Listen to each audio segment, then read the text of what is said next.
Hello friends, dear students, आज हम एक नया वीडियो लेके आए। उसमें पंचपीर जो 5 लोक देवताओं को पढ़ रहे थे, उसमें अब हम आखिरी लोक देवता पंचपीरों में जो शामिल है 5 लोक देवताओं में आखिरी मेहाजी मांगलिया के बारे में स्टडी करेंगे। तो मेहाजी मांगलिया,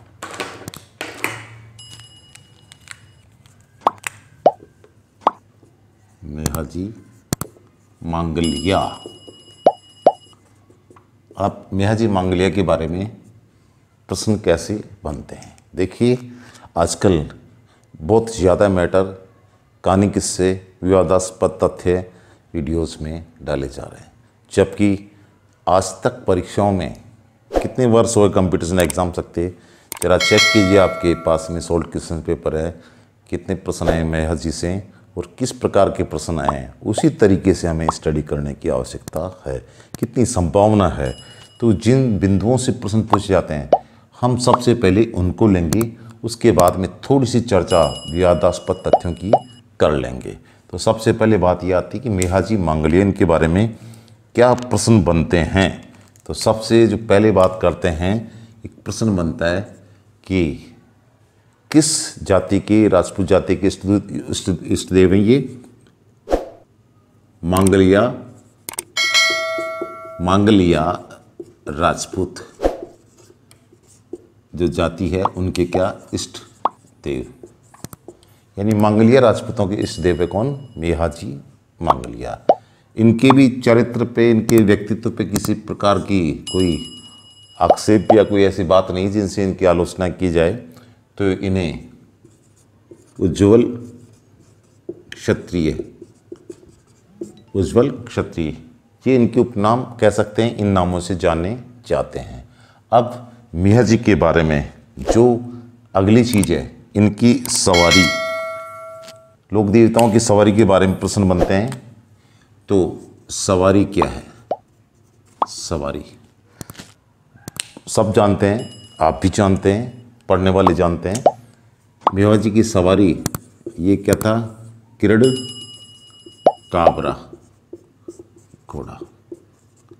उनके घोड़े का नाम क्या था? किरड काबरा। तत्कालीन समय, उस समय ये जो है ऊंची कदकाठी का घोड़ा था और चर्चित था मेहाजी का घोड़ा किरड काबरा। अब इनके बारे में और प्रश्न कहाँ से बनते हैं, संभावना? तो इनका जो प्रमुख मंदिर, राजस्थान में प्रमुख पूजा स्थल है, वो कौन सा है? बेंगटी नहीं, इनका जो मेहाजी का पूजा स्थल बापणी गांव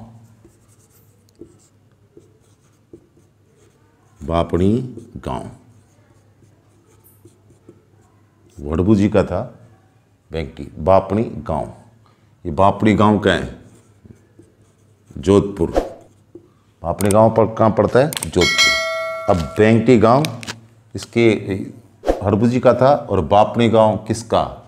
मेहाजी मांगलिया का। अब इस बापणी गांव के बारे में क्या क्वेश्चन बनते हैं? तो ये इनका प्रमुख पूजा स्थल, मेहाजी का प्रमुख पूजा स्थल किसको माना जाता है? बापणी गांव को। अब पूजा स्थल भी है, इसको अपन कह सकते हैं, यहाँ इनको समाधि स्थल भी है, इस जगह इनकी समाधि बनी हुई। इसके अलावा और क्या खास बात है? यहाँ बेंगटी गांव में मेहाजी का जन्म कब हुआ?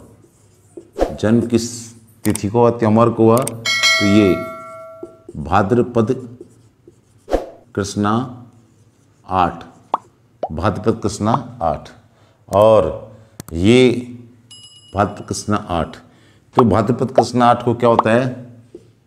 ये जन्माष्टमी है, जन्माष्टमी। और जन्माष्टमी को अपन किसका जन्मदिन मनाते हैं? भगवान श्री कृष्ण का। तो यहाँ भाद्रपद कृष्णा 8 यानी जन्माष्टमी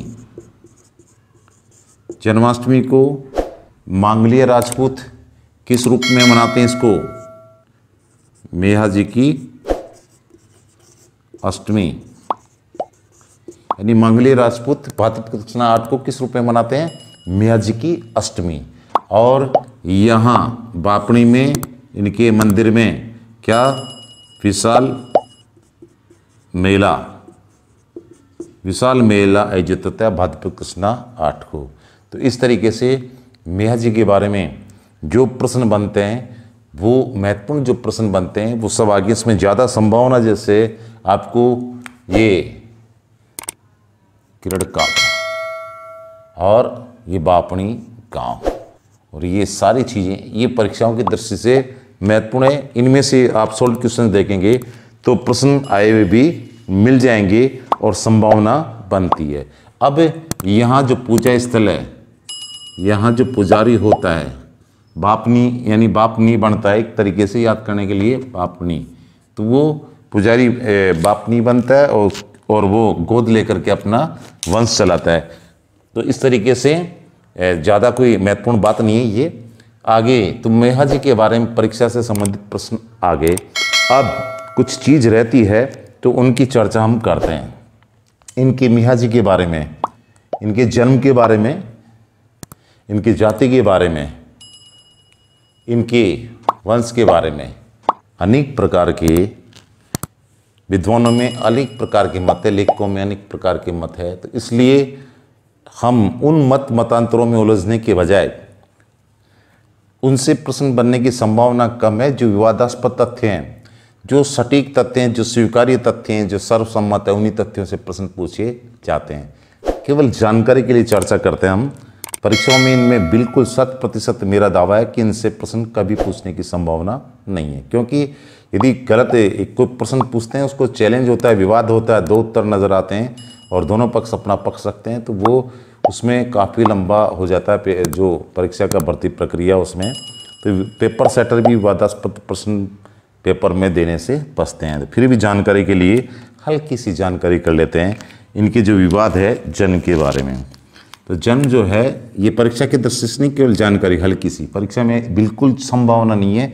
परीक्षा में पूछने की संभावना सिर्फ और सिर्फ यहीं से है, जन्म। तो जन्म के बारे में, इनका जन्म, इसके बारे में विवाद मिलते हैं क्षेत्र स्थान के बारे में।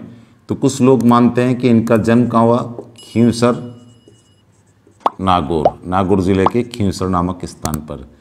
और खींवसर से कुछ लोग इतिहासकार मानते हैं कि खींवसर जो है कि नहीं, यहाँ से तापू गांव, ये तापू गांव जो है ये जोधपुर में चले गए थे, यहाँ से कहाँ, जोधपुर। तो कोई खींवसर को मानता है, कोई जोधपुर के तापू गांव को मानता है। फिर इसी में जो वंश है ये, इनमें कुछ इतिहासकार इनको मानते हैं सांकला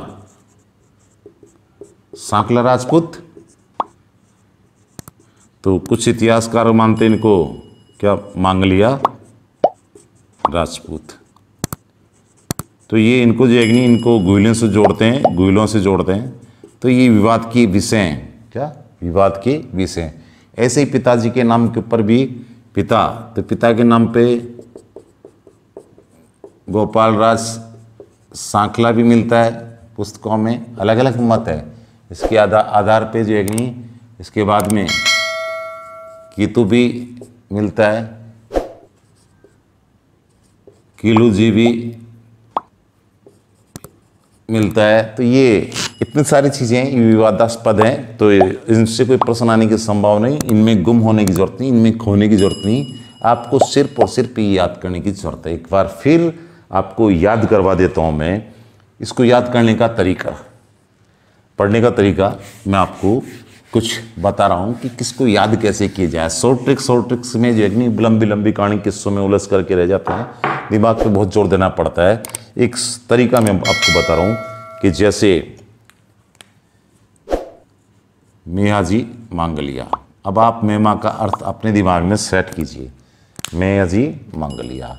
अब इनका जो बात करते हैं तो इसको जो है जय का मतलब जन्म, और इसको ऐसे कर लीजिए भाद्रपद कृष्णा भाकरी 8। ये क्या हो गया, जन्माष्टमी हो गई। यानी मैयाजी का जन्म जो है, जन्म कब हुआ, भाद्रपद कृष्णा 8 को। और भाद्रपद कृष्णा 8 किस नाम से जानी जाती है, जन्माष्टमी। और इसी के आगे लिख लीजिए, इसी को मेहा अष्टमी, ये मिया जी की अष्टमी के नाम से जानी जाती है। सूत्र है, सूत्रात्मक शैली है इसको याद करने की, मिया जी की अष्टमी के नाम से जानी जाती है। देखिए कितना संक्षिप्त में हो जाता है, इसको फिर पढ़ने की जरूरत नहीं, रोज इसको पढ़िए, इतना सारा देखने की जरूरत नहीं। इस सूत्र को अपना लीजिए, आपको इतना समय बच जाएगा जिसको याद नहीं, सारी चीज़ें दिमाग में, आपके दिमाग में स्क्रीन पे, माइंड की स्क्रीन पे घूमने लगेगी। इसके बाद में ये इष्ट देव किसके हैं, तो इष्ट देव इसमें मांगलिया राजपूत, ईदे मारा, इष्ट देव मांगलिया राजपूतों के। इसके बाद में आप बात कर लेते हैं सवा कीका, कीका इनकी सवारी क्या, किरड कावड़ा। अब इतना घोड़ा तो याद रहेगा, नाम से याद जान जाते हैं। अब बात कर लेते हैं इनकी इनका, इसके बाद में और जो एक में आगे इनकी और उपमा लिख दे, उरा उज्जवल राजपूत। ये इसको देखेंगे आप तो वो बातें अपने आप आएगी एक बार में, कोई चीज़ याद नहीं थी उसमें देख लो एक बार में, फिर आपको इसी को देखने की जरूरत, उसको देखने की जरूरत नहीं। अब इनसे संबंधित जो स्थान है ये है बापनी, बापनी में क्या, मेला 8 यानी भाद्रपद कृष्णा 8, ऊपर याद है भाद्रपद कृष्णा 8 को। और ये किस, ये जो है ना भाद्रपद कृष्णा 8, ये भाद्रपद कृष्णा अष्ट क्या है, मिया जी की अष्टमी। और इसमें भाग कौन लेते हैं, मांगलिया राजपूत। ये इनके बारे में सारी चीज़ें आ गई इस तरीके से। तो इस तरीके से बैठ करके पूरा लिखने के बजाय इस सूत्रात्मक शैली में याद कीजिए, फिर इसको रख दीजिए साइड में और इन्हीं चीज़ों को बार बार देखते रहिए। कुछ भी लिखने की जरूरत नहीं, कुछ याद करने की जरूरत नहीं, सब कुछ एक एक अक्षर से आपको कहानी याद आ जाएगी। अब बात कर लेते हैं कुछ और बातें इनके बारे में जो चर्चा में रहती है कि ये समकालीन थे किसके, मारवाड़ के शासक राव चूड़ा, चूड़ा के समकालीन। मियाँ जी को मारवाड़ के शासक राव चूड़ा का समकालीन माना जाता है। जो वंश वाली बात आई थी इनकी, जो सांकला और ये मांगलिया, इसके संबंध में कंडल टाड ये कहते हैं कि इनका ननिहाल में लालन पालन हुआ था और इनके साथ में ननिहाल का जो गोत्र है मांगलिया गोत्र इनके साथ जुड़ गया। इसके बाद में बात कर लेते हैं कुछ और इनके बारे में। ये गोरक्षक, ये क्या, गोरक्षक भी थे, गोरक्षक। मियाँ जी भी गोरक्षक थे, किस तरीके से, तो इसका किस्सा एक तरफ हम देख लेते हैं। किस्से की बात करते हैं तो इन्होंने पुष्कर में अपनी धर्म बहन बनाई थी, उसका नाम क्या था, पाना गुजरी। कहाँ की, पुष्कर, पाना गुजरी। अब पाना गुजरी पुष्कर क्षेत्र में अकाल पड़ गया।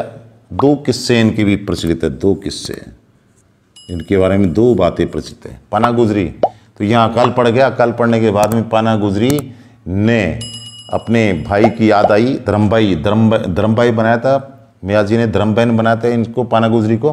तो अपने भाई की याद आई संकट के समय, अपनी गायों को लेकर के वो रवाना हो गई, कहाँ, किधर, तापू।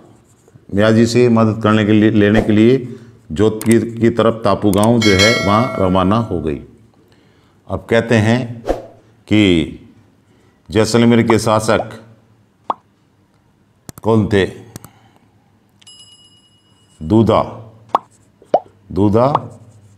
दुर्जन साल। जैसलमेर के रावल दूधा ये शासक थे और इसने जो इसकी गायें थी, किसकी, पाना गुजरी की गायें, इनको अपहरण करने की कोशिश की। इनके राव दूधा ने जो है ना, रावल दूधा ने इनकी गायें जो थी, किसकी, पाना गुजरी की, उनको अपहरण करने की कोशिश की। उन्हीं गायों को छुड़ाने के चक्कर में ये बापणी गांव में शहीद हो गए। किसकी गायों को छुड़ाने के चक्कर में, पाना गुजरी की गायों को छुड़ाने में, बापणी में। और वहीं इनका जो पूजा स्थल उसी स्थान पे बना हुआ है। दूसरा मत, जो ये कहते हैं कि पाना गुजरी, इनकी गायों का अपहरण करके ले गया कौन? राणंगदेव भाटी। वही कहाँ का? जैसलमेर और जैसलमेर। तो मियाँ जी उससे मुकाबला करने के लिए चले गए किससे? राणंगदेव भाटी से।